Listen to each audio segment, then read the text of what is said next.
আমরা বিদ্যুতে ফোন দিয়ে ব্যর্থ হই, তারা যত সময়ে তারা লাইনটা অফ করে নাই। ফায়ার সার্ভিসের লোকেরা আসার পরে তাদের পানির একটা সমস্যা ছিল। আমরা ওই যে টাওয়ারটা, ওই টাওয়ারে যাই, এখানে একটা পানির ব্যবস্থাপনা ছিল, এখানে গিয়ে আমরা পানি পাই নাই। পরবর্তীতে আমরা শহীদ মসজিদের পিছনে যাই, ওই জায়গায় আমরা পানির ব্যবস্থা করতে পারি নাই। ফায়ার সার্ভিসের লোকেরা বিভিন্ন ইউনিট থেকে, হুসেনপুর বিভিন্ন ইউনিট থেকে তারা গাড়ি নিয়ে আসে এবং রিজার্ভ পানিতে প্রথম তারা শুরু করে। আমরা সাপোর্ট দিচ্ছি যে বাইরের মানুষ যেন ঢুকতে না পারে, কারণ যদি ঢুকে যায় তাহলে দ্বিতীয় একটা সমস্যার সৃষ্টি হয়ে যাবে। আমরা জানে মালে কন্ট্রোল করে এই মার্কেটকে ফায়ার সার্ভিসের মাধ্যমে তারা যথাসময়ে উদ্ধার করেছে। 94% চিনিযুক্ত অরেঞ্জ ড্রিঙ্কস না, নিন জিরো ক্যাল অরেঞ্জ ড্রিঙ্ক পাউডার। শাটার কেটে অত্যন্ত রিস্ক নিয়ে আপনারাও ছিলেন, আমরা চেষ্টা করেছি মার্কেটটাকে বাঁচানোর জন্য।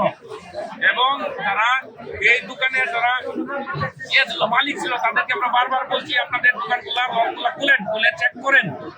আমরা পানির কারণে, পানির সোর্সের কারণে পেরেশানির মতো ঘুরতে হয়েছে। আমরা আশা করবো আপনারা যারা মার্কেট মালিক তারা পানির ব্যবস্থা করেন। এই যে হাউসটা আছে এইখানে তো আমরা একটা রিজার্ভার করতে পারেন, আপনারা কর্তৃপক্ষের সাথে কথা বলে এই মার্কেটের সামনে রিজার্ভার করতে পারেন। আমাদের সীমিত পানি, এই সীমিত পানি নিয়ে তো আমাদেরকে ফাইট করতে হয়।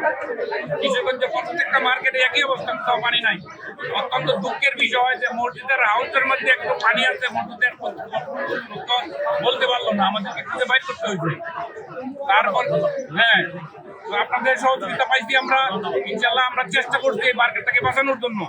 কর্তৃক বাঁচাইছে এটা আপনারা প্রত্যক্ষদর্শী। একটার মধ্যেই সীমাবদ্ধ ছিল, একটা মার্কেটের একটা ফার্মেসি, ওটা ধোয়া আপনার ছড়াই গেছিল। ইনশাল্লাহ আমরা আমাদেরকে আপনারা সহযোগিতা করবেন, ইনশাল্লাহ আমাদের ধন্যবাদ।